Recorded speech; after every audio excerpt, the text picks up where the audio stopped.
আসল মাথাকে ধরতে হবে মুখ্যমন্ত্রী মমতা বন্দ্যোপাধ্যায়। এই যোগ্য অযোগ্য লিস্ট মুখ্যমন্ত্রীর কালকের কথায় প্রমাণিত হয়ে গেছে যে উনি আটকে রেখেছেন। বলতে হবে স্কুল সার্ভিস কমিশনকে যে আমার এক্সাক্ট কতজন ফিগারে জেনুইন আর কতজন ফিগারে ফল, সেইটা কালকে মুখ্যমন্ত্রী ক্লিয়ার করে দিয়েছেন, দেবেন না। আমি একটা কথা বলবো, এবং আমি আপনাদের বলছি আরো ভয়ঙ্কর পরিস্থিতির দিকে চলে যাবে। আমার খুব ভয় লাগছে, আপনারা আমার কথা বিশ্বাস করবেন না, আমাকে যা খুশি বলুন, তাতে যদি আপনাদের শান্তি হয় বলুন।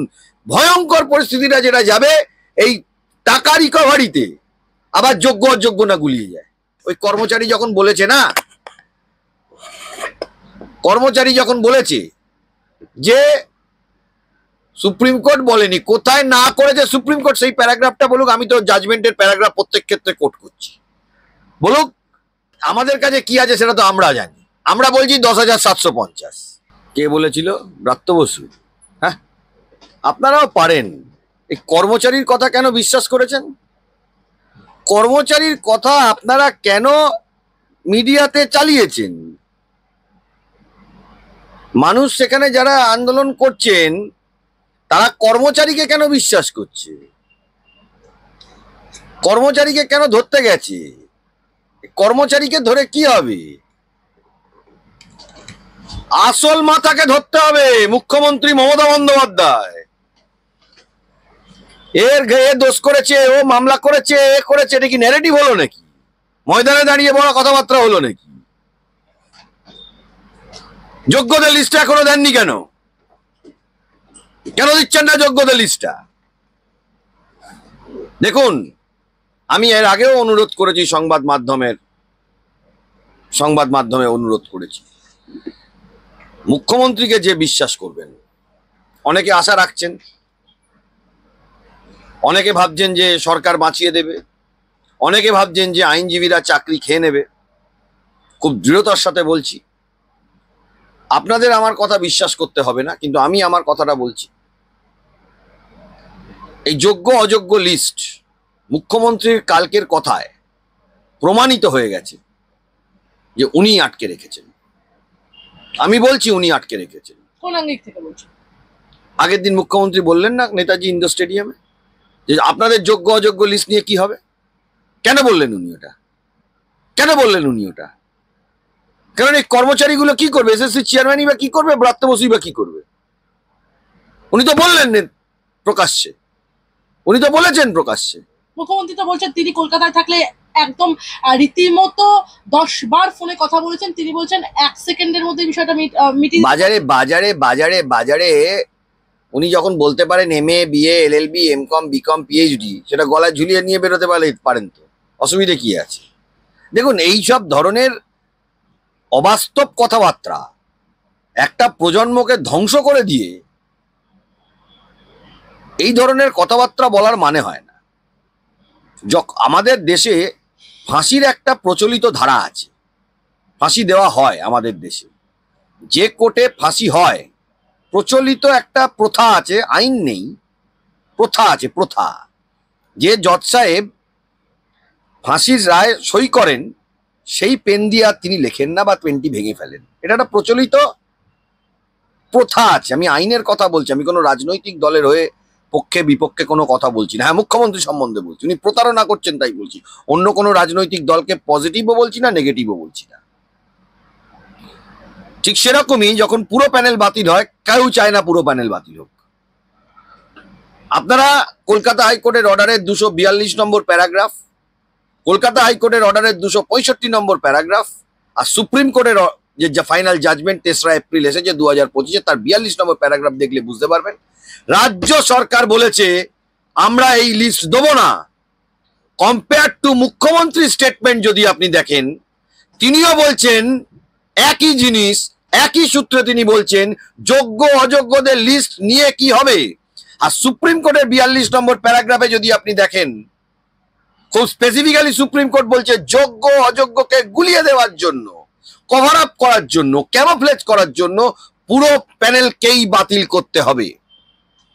জজ সাহেব যখন সুপ্রিম কোর্টে শুনানি করেছিলেন, জজ সাহেব যখন সুপ্রিম কোর্টে শুনানি করেছিলেন তখন এই প্রশ্নটা নিয়েই তিনি শুনানি করেছিলেন আগের বিচারপতির এক্সাম্পল দেওয়া হচ্ছে, ওই বিচারপতি অর্ডার শিটের মধ্যে লিখে গিয়েছিলেন চাকরি যাদের যাবে টেন্টেড ক্যান্ডিডেট তাদের টাকা ফেরত দিতে হবে। আমরা বলছি 10,750 টেন্টেড আছে। আমি মুখ্যমন্ত্রীর কাছে অনুরোধ করব না, কারণ উনি ভবিষ্যৎ প্রজন্মকে ধ্বংস করছেন।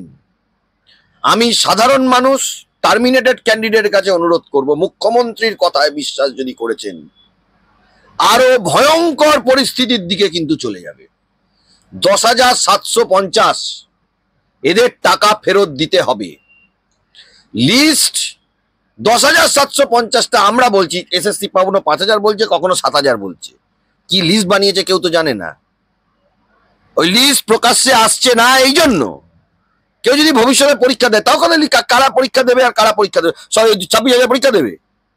সুপ্রিম কোর্টের অর্ডার যে 26,000 পরীক্ষা দিতে পারবে না, টেন্টেড বাদ যাবে। আমাদের হিসাব 10,750। আমি প্রসঙ্গে একটা প্রশ্ন করবো আপনার কাছে। একদম 21 তারিখে যোগ্য অযোগ্যদের তালিকা পৃথকীকরণ করে যে তালিকা হবে সেই তালিকা সামনে আনা হবে, প্রতিশ্রুতি দিলেন প্রেস কনফারেন্স করে রাজ্যের শিক্ষামন্ত্রী। তারপরেই রাজ্যের মুখ্যমন্ত্রী মমতা বন্দ্যোপাধ্যায় 21 তারিখের যে ঘটনা সেই পর্যবেক্ষণ করে বলছেন যে এত জেদি কেন হয়ে পড়ছেন চাকরিহারারা যে যোগ্য অযোগ্যদের তালিকা দিতে হবে। কি বলবেন? দেখুন, আপনি আবারও বলবো যে কর্মচারী কি বলল ব্রাত্য বসু, কর্মচারী ব্রাত্য বসু কি বলল তাই দিয়ে কিছু যায় আসে না। কোম্পানির মালিক মমতা বন্দ্যোপাধ্যায়, উনি দিতে দেবেন না। কেন? ওনার স্বার্থ জড়িয়ে আছে, ওই জন্য উনি দিতে দেবেন না। আর দিতে দেননি বলেই সবার এই পথে বসার মতন অবস্থা হয়েছে। উপরন্তু আরো একটা বড় জিনিস, এমএ অ্যাপ্লিকেশন করে বলেছেন ওই রায়টা আমরা মেনে নিচ্ছি। রাজ্য সরকার বলেছে, আমি বলিনি। বাজারে ন্যারেটিভ ছড়িয়ে যান যে আমি বলেছি, এ বলেছে, অমুক বলেছে, তুসুক বলেছে, সুদীপ্ত দাশগুপ্ত বলেছে, বিকাশ রঞ্জন ভট্টাচার্য বলেছে, আরো লয়াররা বলেছে, সবাই বলেছে, আমি বলেছি। বললেন বাজারে বলে যান। আদালতে আমি বারবারই আপনাদের মাধ্যমে মানুষের কাছে যেটা বলতে চাই সেটা হচ্ছিল, আদালতে কাগজ ডকুমেন্ট কথা বলে। আমি কথা বলে দিলাম আর পাবলিকে দাঁড়িয়ে বলে আমি কালকে বলবো যে 20,000 লোক জেনুইন, নাম লিখে পাবলিকের কাছে দিয়ে দেবো, তাহলে 20,000 জেনুইন হয়ে যাবে। আর যাদেরকে বোঝাতে যাচ্ছেন প্রথম দিকে তারা ধরুন আবেগে পড়ে বুঝলেও আপনি এখন দেখবেন আস্তে আস্তে কিন্তু তারা বুঝতে পারছে কি ঘটেছে। এই যে মানুষ রাস্তায় নেমেছে তারা কিন্তু আস্তে আস্তে বুঝতে পারছে যে কি ঘটনাটা ঘটেছে। এটা করলে কি হতো এটা আইন জানতে লাগে না, মানুষ নিজেই বুঝতে পারছে যে কেন এই পুরো প্যানেলটা বাতিল হয়ে গেল। Group C, group D, 9, 10, 11, 12। আপনি কেন 10,750-কে টার্মিনেশন লেটার দেবেন না? উত্তর দিন মুখ্যমন্ত্রী। এই এই এই এই কর্মচারীগুলো উত্তর দেবে না? ব্রাত্য বসু কর্মচারী ও উত্তর দেবে না? আপনি একজন আইনজীবী, দীর্ঘদিন আইনি প্র্যাকটিস করছেন, এখানে দাঁড়িয়ে একটা কথা বলবো। মুখ্যমন্ত্রী একদম বলছেন, আপনি সুপ্রিম কোর্টের অর্ডারের যে প্রসঙ্গ বলেন আমি সে প্রসঙ্গে বলবো। মুখ্যমন্ত্রী বলছেন সুপ্রিম কোর্ট চাকরিহারা শিক্ষকদের উদ্দেশ্যে মুখ্যমন্ত্রীর মন্তব্য এটাই যে সুপ্রিম কোর্ট আপনাদের চাকরি বাতিল করেছিল, টাকা বন্ধ করে দিয়েছিল। আমরা তো রিভিউ পিটিশন করেছিলাম, তাতে তো আমরা বলেছিলাম আপনারা মাইনে পাবেন, সিস্টেম অনুযায়ী বেতন চলে যাবে, কারোর প্ররোচনা দেওয়ার দরকার নেই, আপনাদের যোগ্য অযোগ্য দেখতে হবে না। মুখ্যমন্ত্রী কেন কথা বলছেন? কোট আনকোট এই কথাটা হলো জালিয়াতি কথাবার্তা বলছেন। আবারও আমি বলছি, আপনাদের কাছে অনুরোধ করছি, মুখ্যমন্ত্রী মমতা বন্দ্যোপাধ্যায়ের কথা বিশ্বাস করবেন না। মুখ্যমন্ত্রী মমতা বন্দ্যোপাধ্যায়ের কথা বিশ্বাস করবেন না। একেবারে নিজের ভবিষ্যৎ খারাপ করেছেন, করবেন। নিজের আগামী প্রজন্মের ভবিষ্যৎ খারাপ যদি না করতে চান, পশ্চিম বাংলায় সারদায় 22 লক্ষ লোক প্রতারিত হয়েছিল, এখনো মামলা চলছে পঞ্জি স্কিম নিয়ে। কলকাতা হাইকোর্ট থেকে সুপ্রিম কোর্টে আজও প্রচুর সর্বশান্ত মানুষ টাকা পাননি, প্রচুর মানুষকে সুইসাইড করতে হয়েছিল। মুখ্যমন্ত্রীর কথা বিশ্বাস করবেন না, আমি বারবারই একটা কথা বলছি। আমি প্রসঙ্গে একটা কথা বলবো। একদম শিক্ষক শিক্ষিকাদের পাশাপাশি গ্রুপ সি গ্রুপ ডি কর্মী, যাদেরকে একদম মেরুদণ্ড বলা হয় একটা শিক্ষা প্রতিষ্ঠানের, সমস্ত অ্যাডমিনিস্ট্রেটিভ কাজ তারা করে থাকেন, সেখানে এক লহমায় বিক্রমদা তাদের একদম চাকরি থেকে তারা টার্মিনেটেড হলেন। সেই শিক্ষক শিক্ষিকাদের পাশাপাশি একদম গ্রুপ সি গ্রুপ ডি কর্মীদের উদ্দেশ্যে মুখ্যমন্ত্রীর মন্তব্য এটাই বক্তব্য যে আমাদের গ্রুপ সি গ্রুপ ডি যেটা বাতিল হয়েছে, আমাদের আইনজীবীদের সঙ্গে পরামর্শ করতে দিন, দরকার হলে আবার রিভিউয়ে যাব, যারা চাকরি খেয়েছে তাদের ওপর ভরসা করবেন না। অর্থাৎ আপনাদের কথা বলা হচ্ছে যারা চাকরি দিয়েছে, যারা আগামী দিনে চাকরি দিতে পারে, তাদের উপর ভরসা করুন। কি বলুন? দেখুন, আমার আইনি অভিমত ভুল ঠিক সেটা তো আদালত বিচার করবে। আমার আইনি অভিমত রিভিউ এর স্কোপ খুব কম, এটা আমার কথা নয়। প্রচুর সিনিয়র অ্যাডভোকেট ইনক্লুডিং জেনুইন ক্যান্ডিডেটদের হয়ে লড়া আমি শুনলাম, কতটা সত্য আমি নিজের চোখে দেখিনি, শুনেছি। অভিষেক মানু সিংভিরও একই মতামত। কিন্তু রিভিউ করে যে সুপ্রিম কোর্টের রায় পরিবর্তন হয়নি এটা নয়, খুব কম ক্ষেত্রে সেটা হয়। এবারে সবার হয়ে যায় এরম বিষয়টা না। কিন্তু আমি আইনটা বলতে পারি, আইনটা কিউরিটিভ পিটিশনে সুপ্রিম কোর্টের রায় যে বদল হয়নি এটা আমি বলবো না। কিন্তু এখানে প্রথম আইনটা ছিল যেটা হলো যদি জেনুইনদের লিস্ট উইথ সার্টেনিটি বলা যায় তাহলে জেনুইনদের বাঁচিয়ে দেওয়া যেতে পারে সার্ভিস জুডিসপ্রুডেন্স অনুযায়ী। কিন্তু এখানে একটা রাইডার হয়ে গেল। রাইডারটা কি হলো? রাইডারটা এটা হলো যে সরকারের তরফ থেকে একটা MA অ্যাপ্লিকেশন করে সুপ্রিম কোর্টের কাছে সম্মতি দিয়ে দেওয়া হলো। এখন লিস্ট চেপে রাখার মানেটা হলো এই যোগ্য অযোগ্যকে এবারে আসবে টাকা ফেরতের কথা। যোগ্যরা চাকরি পেল কি যোগ্যদের চাকরি হলো সেটা সরকারের কাছে বড় কথা না।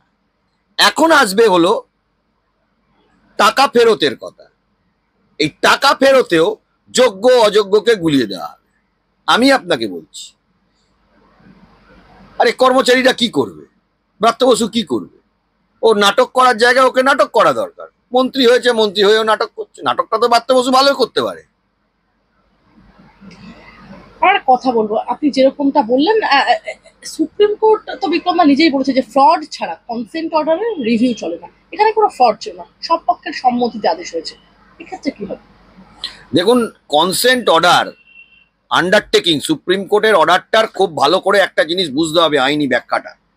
আপনারা আমাকে যত খুশি ক্রিটিসাইজ করুন, আপনারা আমাকে যত খুশি গালাগালি দিন, মাথা পেতে নেব।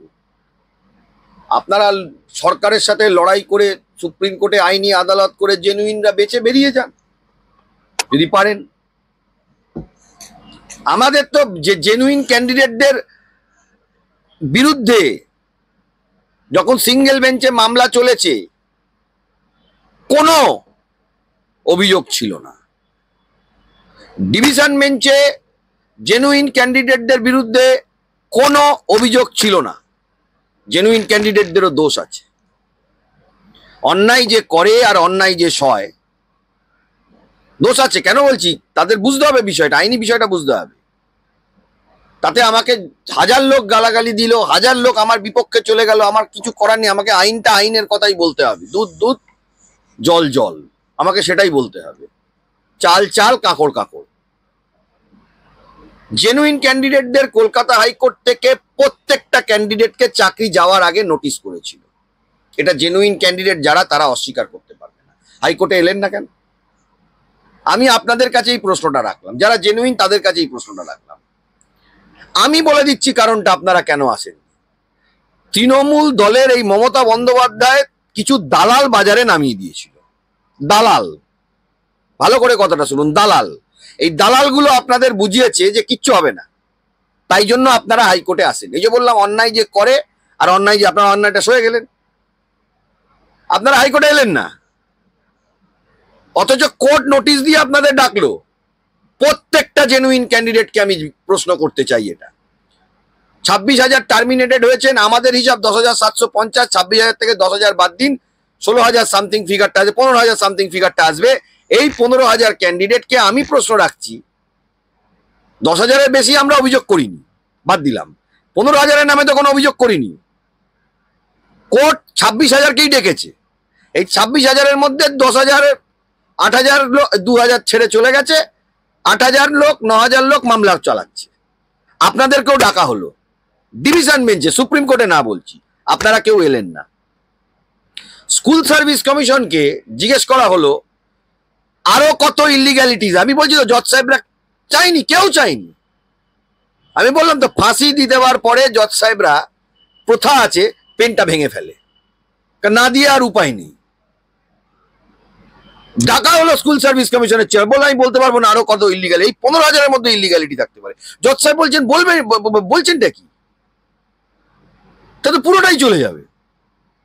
এই জিনিস হচ্ছে কোর্টের মধ্যে, এই আরো ইলিগাল। আপনি দেখুন হাইকোর্টের জাজমেন্টের 242 নম্বর প্যারাগ্রাফটা আপনারা পড়ুন। স্কুল সার্ভিস কমিশন বলছে পসিবিলিটিস অফ ফার্দার ইলিগালিটিস, মানেটা আপনারা করে নিন। এবারে কি হলো, এই ছেলেগুলো এলো না, এদেরকে ভুল বুঝিয়ে দেওয়া হলো যে আমরা বুঝে নেব। হাইকোর্টের রায় হওয়ার পরে একটা অংশ বুঝলো যে না এ তো গন্ডগোল হচ্ছে। জেনুইন ক্যান্ডিডেটদের আরো বলি টেন্টেড ক্যান্ডিডেটদের সঙ্গে মিলিয়ে যেতে বলা হলো।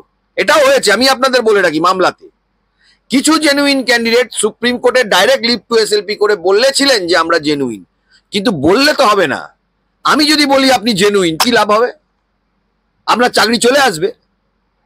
আমি যদি আপনাকে বলি আপনি জেনুইন, তাতে আপনার চাকরি চলে আসবে। কালকে আমি আপনাকে বলে দেবো আপনি জেনুইন। এই যে ন্যারেটিভ ছড়িয়ে দেওয়া হচ্ছে লয়ারদের বিরুদ্ধে, যে লয়াররা বলেছে বলে তো আপনার চাকরি, লয়ারদের প্রশাসনে বসিয়ে দিন। আমি কালকে বলে দেবো আপনি জেনুইন, তাহলে আপনার চাকরি চলে আসবে। একটা যুক্তি বোঝার চেষ্টা করতে হবে। তো বলতে হবে স্কুল সার্ভিস কমিশনকে যে আমার এক্সাক্ট কতজন ফিগারে জেনুইন আর কতজন ফিগারে ফল, সেইটা কালকে মুখ্যমন্ত্রী ক্লিয়ার করে দিয়েছেন, দেবেন না। একটা কথা বলবো, এবং আমি আপনাদের বলছি আরো ভয়ঙ্কর পরিস্থিতির দিকে চলে যাবে। আমার খুব ভয় লাগছে। আপনারা আমার কথা বিশ্বাস করবেন না, আমাকে যা খুশি বলুন, তাতে যদি আপনাদের শান্তি হয় বলুন। ভয়ঙ্কর পরিস্থিতিটা যেটা যাবে, এই টাকা রিকভারিতে আবার যোগ্য অযোগ্য না গুলিয়ে যায়। বলছি তো আমরা 10,750 বলেছি, আমরা তো 10,700। আপনি আমার আরো আগের যে রেকর্ডিং গুলো আছে, আমার পুরনো রেকর্ডিং, যত চ্যানেল যত সংবাদ মাধ্যমে বলেছি 10,750, 10,000-এর খানিক বেশি এই বলেছি আমরা। তাদের লিস্টও আমরা সুপ্রিম কোর্টে যারা দেখেছে তাদেরকে দিয়ে আমরা কোর্টকে দিয়ে দিয়েছি। আপনাদের সেই লিস্টেই কি মান্যতা দিয়েছে school service commission? School service commission কখনো মান্যতা দেয় নাকি? স্কুল সার্ভিস কমিশন যেটা কোম্পানির মালিক বলে দেবে, ওরা সেই লিস্টের মান্যতা দেবে। আপনি যে এই যে বলেন গুলিয়ে দেওয়ার একটা প্রবণতা দেখা যাচ্ছে, যে এই যে মানি রিকভার করার কথা বলা হচ্ছে একদম উইথ ইন্টারেস্ট, সেক্ষেত্রে এই যে গুলিয়ে দেওয়ার প্রবণতা, যে লিস্টের কথা আপনারা বলছেন সেই লিস্ট থাকা সত্ত্বেও গুলিয়ে যাওয়ার সম্ভাবনা রয়েছে। আরে লিস্টটা তো পুরো 26,000-এর লিস্টটা তো আর আমার কাছে নেই রে বাবা। আর আমি যদি 26,000-এর লিস্ট দিয়ে আমি লিখে সাইন করে সার্টিফাই করে দেবো, আপনাদের চাকরি বেঁচে যাবে। আপনারা এসুন, আমার থেকে লিখিয়ে নিয়ে চলে যান, কি লাভটা হবে? আপনার চাকরি ফেরত আসবে। আপনার চাকরি ফেরত আমি লিখে দেবো, কালকে আমি লিখে দেবো, যারা বাকি যারা আইনজীবী আছে লিখে দেবো। তাতে কি বাস্তবে না, বাস্তব জায়গাটা বুঝতে হবে। এরা যদি লিখে দেয়, বলে দেয়, এই যে বলা হচ্ছে ওরা বলতে না, কিছু দালাল আপনারা দেখবেন বলবে যে আমাদের উল্টো দিকের যারা লয়ার আছে তারা কেন অবোধ করছে। তা তারা যদি এই কথাটা বলে যে এই 20-15,000 জেনুইন, আমি আপনাদের কাছে প্রশ্ন করছি, তাতে আপনাদের চাকরি চলে যাবে, চাকরি ফেরত পেয়ে যাবেন। এই যে ন্যারেটিভটা তৈরি করছে, আমি বলছি ভয়ঙ্কর জায়গা তৈরি করছে। আমি আপনাদের কি বলতে পারি, আমি আপনাদের আইনজীবী হিসাবে আইনটা বলতে পারি। তানভি সারওয়ালের জাজমেন্ট আপনারা নেটে খুলুন। 2015 সালে সুপ্রিম কোর্টে ওটা মেডিকেল নিয়ে জাজমেন্টটা হয়েছিল। সেখানে একদম স্পেসিফিক বলেছে যে কি বলেছে, তানভি সারওয়ালে বলেছে যে যদি উইথ সার্টেনিটি না বলা যায়, পুরো প্যানেল বাতিল হবে। কজন যোগ্য উইথ সার্টেনিটি বলতে হবে। চেয়ারম্যান এসএসসি কি বলছে, যে আমি লিখে দেবো না যে কারা জেনুইন। কোট আনকোট যদি কোথায় বাধাপ্রাপ্ত হচ্ছে তারা, এবং এক লহমায় গ্রুপ সি গ্রুপ ডি সমস্ত, ওইটা মুখ্যমন্ত্রী বলে দিয়েছে তো, জেনুইনদের আর টেন্টেডদের লিস্ট আপনাদের নিয়ে কি হবে, ও তো মুখ্যমন্ত্রী। আমার কথা না, আবারও বলছি, আমার কথা বিশ্বাস করবেন আপনারা। ক্যামেরা রিওয়াইন্ড করে আপনারা সুপ্রিম কোর্টের জাজমেন্টের থেকে মুখ্যমন্ত্রীকে ভালো করে ওনার স্টেটমেন্টটা শুনুন, আর চেয়ারম্যান এসএসসি স্টেটমেন্টটা শুনুন। না বিক্রম, আমি জানতে চাইছি একটাই জিনিস, যে কোথাও গিয়ে গ্রুপ সি গ্রুপ ডি যারা কর্মী ছিলেন তাদের কি দুর্নীতিটা কোথায় ভিন্ন ছিল শিক্ষকদের থেকে? দেখুন, গ্রুপ সি গ্রুপ ডিরও যা দুর্নীতি, শিক্ষকদের দুর্নীতিও একই। গ্রুপ সি গ্রুপ ডির পার্সেন্টেজটা চলে যাচ্ছে হলো 45-50%, আর শিক্ষকদের যে পার্সেন্টেজটা সেটা 30%, 20%, 25%। কিন্তু আপনাকে তো একটা তো যুক্তি আসতে হবে। বাজারি কথাবার্তা বলে আর বাজারে মাইক ধরে যা পারলাম বলে দিলাম বললে তো হবে না। আপনার ফার্স্ট ফেজ অফ কাউন্সিলিং, একদম 10 জন জেনুইন, 10 জন fake. Second phase of counselling, 15 জন জেনুইন, 15 জন ফেক।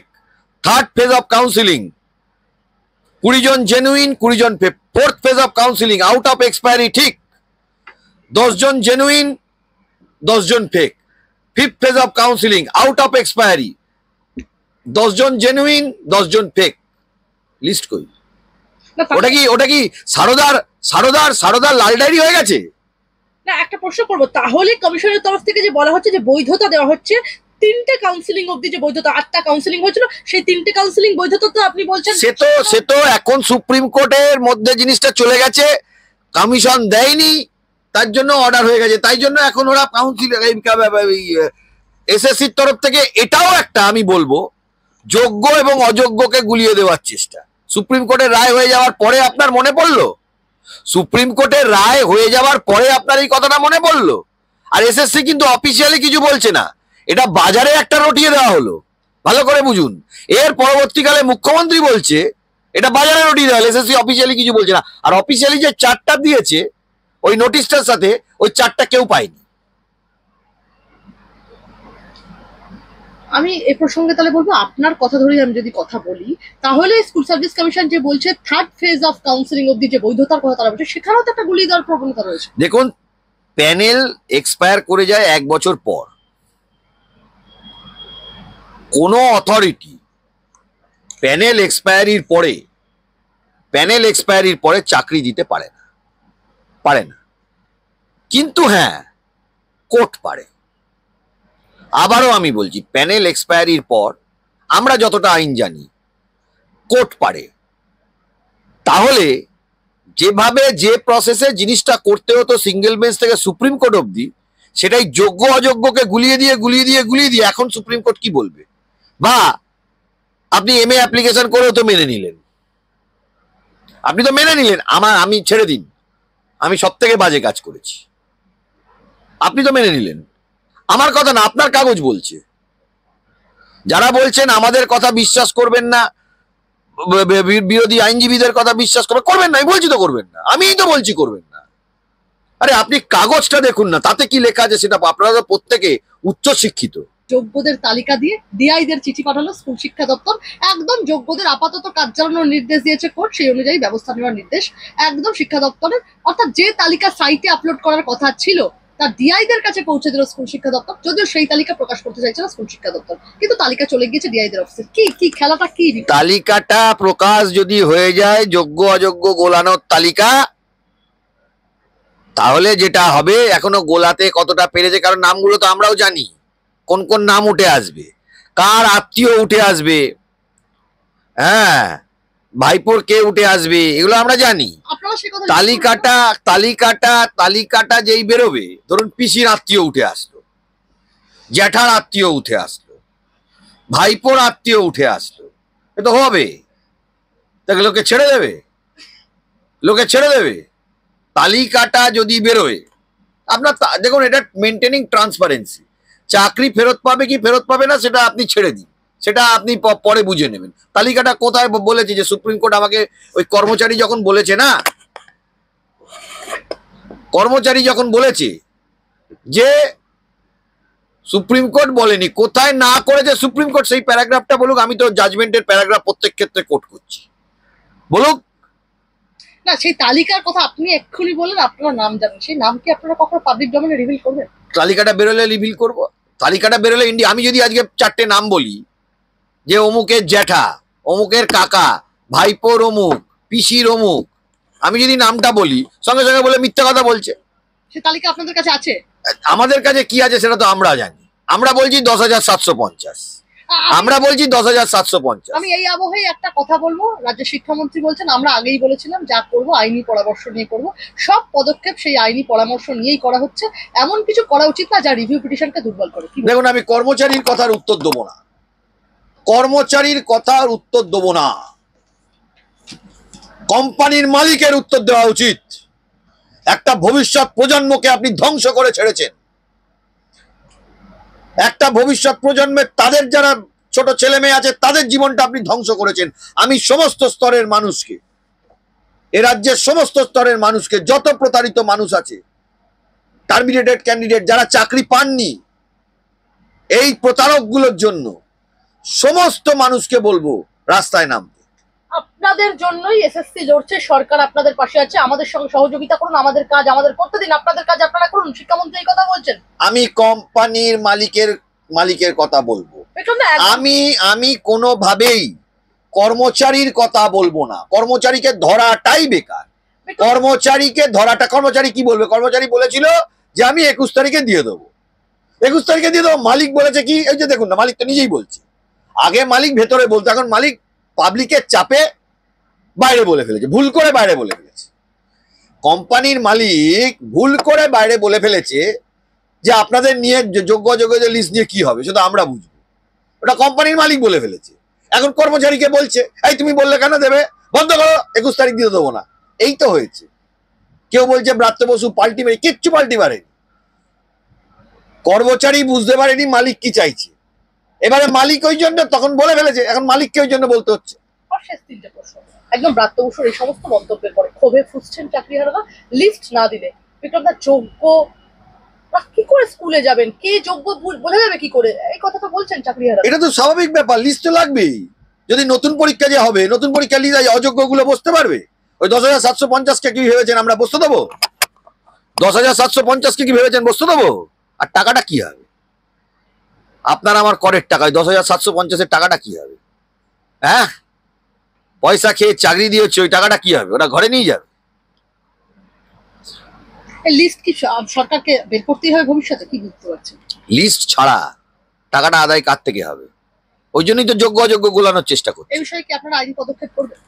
ছেড়ে দেবো নাকি? আমার একটা প্রশ্ন রয়েছে, 26,000 শিক্ষকের এবং শিক্ষাকর্মীর রাজ্যে যেখানে এই অবস্থা, এরপরে 32,000-এর কথা আসছে, প্রাথমিক শিক্ষকদের কথা, তারপরে আসছে একের পর এক মিউনিসিপ্যালিটিতে নিয়োগে দুর্নীতি। এই হাহাকার কিভাবে সামলাবে মমতা বন্দ্যোপাধ্যায় সরকার? মমতা বন্দ্যোপাধ্যায় এগুলো নিয়ে ভাবে না, নোট গুনতে জানে, ওকে নোট দিন। একটা কথা দেখবেন, শিক্ষকদের সম্মান নিয়ে উনি কোনো কথা বলছেন না, ওই যে মাইনে দিয়ে দেবো। আরে আমি আপনাকে বলছি, ওই শিক্ষকদের আপনি বলুন, যদি শিক্ষকদের চাকরি এখন নেই, তারা রাস্তায় বসে আছেন। যখন চাকরি ছিল, ওই জেনুইন যারা শিক্ষক, তাদের বাড়িতে কোনো ছাত্র যদি যায়, তারা বিনা পয়সায় পড়াবে। এখনো যদি ওইখানে যারা জেনুইন শিক্ষক আছে, তাদেরকে গিয়ে কেউ যদি কোনো ছাত্র গিয়ে বলে যে আমাদের এটা অঙ্কটা দেখিয়ে দিন, জিওগ্রাফিটা দেখিয়ে দিন, হিস্ট্রিটা দেখিয়ে দিন, ফিলোসফিটা দেখিয়ে দিন, সায়েন্সটা দেখিয়ে দিন, তারা বিনা পয়সায় দেখাবে। আমি আপনাকে বলছি, এটা শিক্ষকতা প্রফেশন। ও কি মাথায় ঢুকিয়ে রেখেছে, নোট ছাড়া কিছু বোঝে না, আপনাদের মাইনে দেবো। এই যে ভাওতাবাজি, আমি বারবার আপনাদের ওই জন্য বলছি, মমতা বন্দ্যোপাধ্যায়ের কথা দয়া করে বিশ্বাস করবেন না। কর্মচারীগুলোকে পাত্তা দেবেন না, কর্মচারীদের পাত্তা দিলে আপনারা পাকে পড়ে যাবে। ব্রাত্য বসু একটা কর্মচারী, ও যদি বলেও দেয় 21 তারিখে দেবো, আমি তো প্রথমেই বলেছি ও দেবে না। কারণ আমি কেন মমতা ব্যানার্জির নাম তখন বলিনি, কারণ মমতা ব্যানার্জি কোনো স্টেটমেন্ট দেননি। আজকে স্টেটমেন্ট দিয়েছেন, কারণ এটা বোঝা যাচ্ছে মালিক বলেছে তাই দেয়নি। শিক্ষকরা যারা রাস্তায় বসে আছেন আজকে, তারা যদি স্কুলে থাকতেন, যদি কোনো পাড়ার লোক, বাইরের লোক, তারা যদি আমি নিজের জীবনে যত শিক্ষক দেখেছি, যখনই কোনো শিক্ষকের কাছে হেল্প চেয়েছি, যে কোনো শিক্ষক ফ্রিতে হেল্প করে। প্রচুর শিক্ষক আছেন, এমনও শিক্ষক আছেন, আমি বরুণ বিশ্বাস একজন শিক্ষকের নাম বলছি, তিনি মারা গেছেন। কারণটা জানে, তাকে মার্ডার করা হয়েছিল। কারা মার্ডার করেছিল? এই কোম্পানির মালিকের লোকজন মার্ডার করেছিল। তৃণমূল কোম্পানির মালিকের লোকজন। ওই শিক্ষক মাসে যদি 50,000 টাকা বেতন হয়, বরুণ বিশ্বাস 40,000 টাকা তিনি অনাথ বাচ্চাদের জন্য প্রত্যেক মাসে খরচা করতেন। প্রচুর শিক্ষক আছে, এই যারা যোগ্য শিক্ষক আছে তারাও করেন, শুধু তাদের পরিবার নয়। আমি আপনাকে বলে দিই, অনেক শিক্ষক আছে, আমি ব্যক্তিগতভাবে জানি, যারা তাদের পরিবার চালানোর পরেও সমাজসেবা করেন। আমি তো বলছি এই মুখ্যমন্ত্রী একটা প্রজন্ম ধ্বংস করে দিয়েছেন, আর কিছু দালাল নামিয়ে রেখেছে ওখানে, যে দালালগুলো খুব ভালো করে জানে যে টেন্টেড ওরা। কোনো এক সংবাদ মাধ্যমে একজন বসে বলছেন আমি জেনুইন, পরে বেরিয়ে গেল তার ওএমআর এর গন্ডগোল। আমি যারা যারা ধর্ণা মঞ্চে বসছেন তাদেরকে বলবো, আমার বলাটা উচিত না, টেন্টেড বা আনটেন্টেড, টেন্টেড বা আনটেন্টেড কারা আছে সেটা আপনারা নিজেরাও দেখে নেবেন। এই টেন্টেড আনটেন্টেড গুলিয়ে গেলে কিন্তু ভবিষ্যৎ আরো অন্ধকারের দিকে চলে যাবে, এবং আমার খুব ভয় লাগছে যে আরো ভয়ঙ্কর পরিস্থিতি না হয়। কে আন্দোলন করবেন, কে বিয়ে করবেন, সেগুলোর মধ্যে আমরা নাই। কে স্লোগান তুলবেন, কে কি কথা বলবেন, গণতান্ত্রিক প্রক্রিয়া, সেটা প্রত্যেকটা মানুষের রাইট আছে। কিন্তু আবারও আপনাদেরকে স্মরণ করিয়ে দিতে চাই, মুখ্যমন্ত্রীর কথা বিশ্বাস করবেন না।